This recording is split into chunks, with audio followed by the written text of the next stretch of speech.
যে কুয়াশা লেগে থাকে সেই বুঝি জীবনের কোমল ছোঁয়া।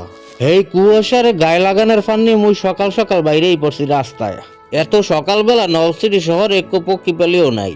হেইয়ের ফানে চলে গেলাম লঞ্চ ঘাট নদীগড় উপভোগ করতে। যাইয়ে দেখি লঞ্চ ঘাটে বেমালা মানো লঞ্চের অপেক্ষায় বইয়ে রয়েছে ভোরবেলা। ভুলে কুয়াশায় লঞ্চ চলে যাইতেছে জালকারের দিক। গতকাল গুয়াইয়া আবার নৌ উপদেষ্টা মহোদয় এই লঞ্চ ঘাটের নাম পরিবর্তন করিয়া শহীদ ওসমান হাদি লঞ্চ ঘাট নামকরণ করিয়ে গেছে। লঞ্চ বিছড়াই আনতে যাইতেছে একর টলার হে বলাই আনতে গেছে যে এই যে লঞ্চ ঘাট হয়ে গেছে। ঘন কুয়াশার ফানে লঞ্চ কিন্তু ভুলে জালকারের ওদিক চলে গেছে। লঞ্চের এখন বিছড়াই আনতে গেছে টলার লইয়া যে আনতে গেছে ওই লঞ্চ ওদিক কিন্তু চলে গেছে। কুয়াশার ফানে লঞ্চ কিন্তু এখনো বেড়ে নাই।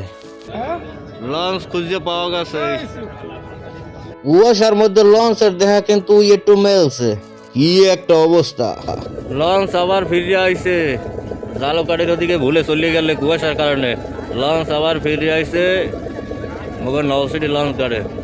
বুঝলাম না লঞ্চ দিয়ে মোর দিকে গিয়ে জায়গা মতো বেড়ে নাকা।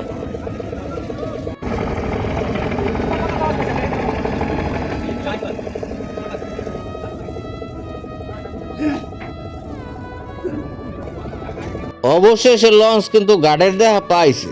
রশি ফালাইছে, রশি লইলে আবদি পড়ছে সিদ্দিক ভাই। লঞ্চে ভ্রমণ করার মজাই কিন্তু আলাদা। মুই ঢাকা গেলে লঞ্চই যাই সব সময়। লঞ্চের মধ্যে মন খুললে আডা চলা যায় যে আমি বাসের মধ্যে পাইবেন না। বরিশালে ওখানে লঞ্চই বেস্ট। আমাদের নলছিটির সন্তান ওসমান হাদি ভাইয়ের মৃত্যুর বিচার কি আমরা পাবো? এই ভাইরালের যুগে প্রতিদিনই কিছু না কিছু বিষয় সামনে এসে পড়ে। সেই সব বিষয়ের উপর যেন চাপা না পড়ে ওসমান হাদি ভাইয়ের মৃত্যুর বিচারটা যেন আমরা দেখতে পারি। আমরা চাই তার বিচারটা যেন হয়। এই ভিডিওটা যারা দেখবেন আমার নলছিটির ভাই ও বোনেরা দয়া করে আমার এই আইডিটাকে ফলো করে দিবেন এবং সুন্দর সুন্দর কমেন্ট করবেন।